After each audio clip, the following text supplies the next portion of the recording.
not the same guy like everyone.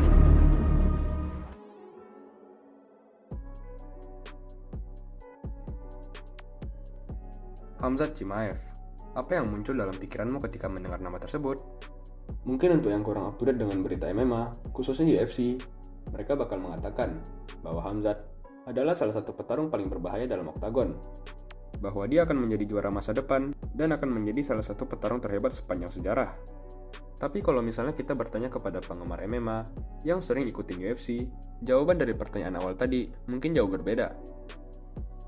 Kapan Khamzat bakal bertarung lagi? Atau ngapain Khamzat buang-buang masa primanya? Mungkin bakal jadi pikiran pertama yang muncul ke dalam benak mereka. Jadi, apa yang terjadi kepada Khamzat? Yang bahkan dulu digadang-gadang sebagai juara 3 divisi masa depan, sampai sekarang dijadikan bahan lawakan oleh para fans MMA.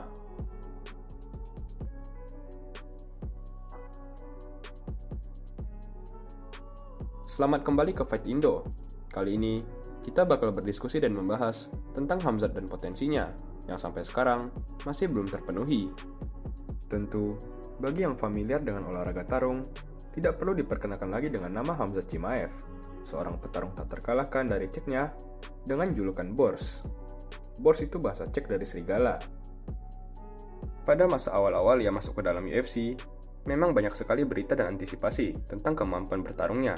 Yang paling gila adalah waktu setelah pertandingan pertamanya, di mana dia memutuskan untuk bertarung lagi 10 hari setelah pertandingan pertamanya tersebut. Kepribadiannya yang eksplosif, sekaligus gaya bertarungnya yang dominan, juga sangat berperan penting dalam mempopulerkan namanya dan karakternya di kalangan para fans.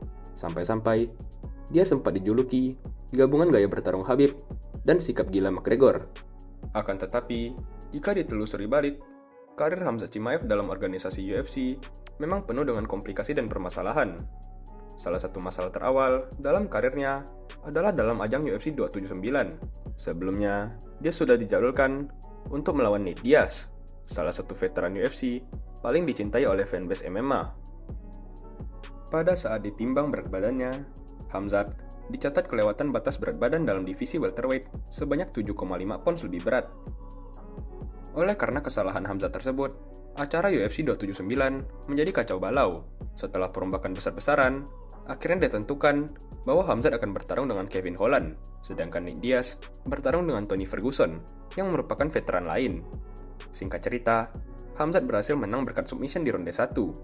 Selain kontroversi tersebut, Khamzat juga punya sejarah tidak beruntung dalam pertandingannya akibat faktor mengundurkan diri, entah itu dari pihak dirinya sendiri maupun lawannya. Dia sebelumnya sempat dijadwalkan untuk melawan Leon Edwards, namun batal 3 kali.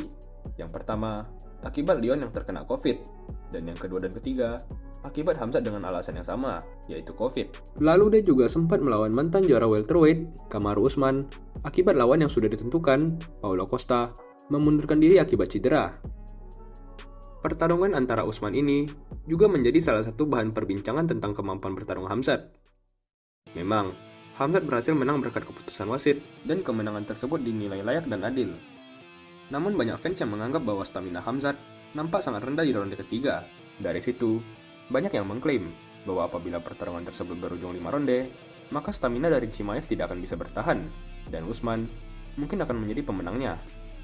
Masalah terbaru yang menjerat Khamzat sekarang adalah pertarungannya dengan Robert Whittaker. Whittaker merupakan mantan juara divisi middleweight yang dianggap sebagai salah satu petarung paling berbahaya dalam divisi. Kekalahan terakhir Whittaker adalah melawan juara divisi sekarang, yaitu Dricus du Plessis. Namun, setelah kekalahan tersebut, ia berhasil meraih kemenangan melawan Paulo Costa, yang tadinya mundur melawan Khamzat. Dikarenakan fakta bahwa Khamzat belum pernah melawan petarung middleweight top 5, maka pihak UFC mengutus Whittaker sebagai penguji kelayakan Khamzat untuk menantang gelar. Pertarungan ini pun dijadwalkan untuk UFC Abu Dhabi pada bulan Juni kemarin. Namun sekali lagi, Khamzat memutuskan untuk mengundurkan diri dalam pertarungan ini. Alasan dari keputusan ini sampai sekarang masih dipenuhi misteri.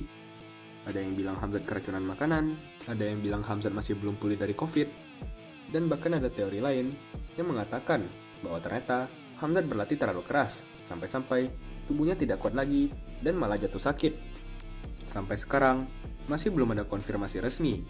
Posisi Khamzat lalu digantikan oleh petarung muda asal Dagestan, Ikram Aliskerov, di mana Ikram berhasil dikalahkan oleh Whittaker berkat KO di ronde 1. Kemenangan Whittaker dan mundurnya Chimaev sekali lagi membuat para fans menganggap remeh Khamzat dan mengatakan bahwa ia tidak mungkin bisa menang melawan Whittaker apabila ia beneran bertarung kemarin.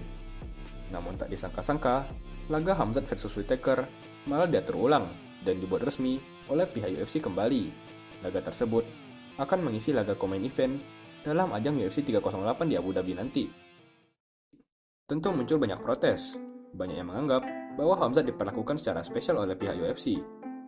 Akan tetapi, fakta sebenarnya dari kontroversi ini adalah Robert Whittaker sendiri yang meminta pihak UFC untuk kembali mengatur pertandingan melawan Khamzat. Chimaev is a hard fight. He's obviously a big draw, especially over there in Abu Dhabi.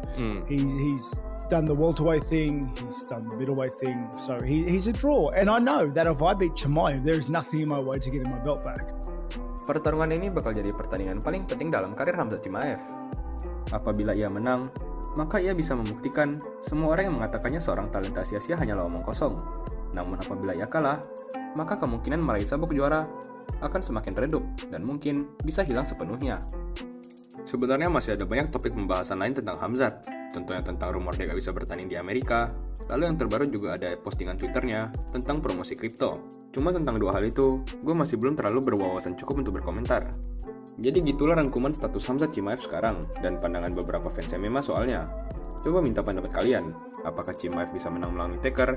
Dan kalau iya, apa langkah selanjutnya bagi Khamzat? Coba tulis di komen.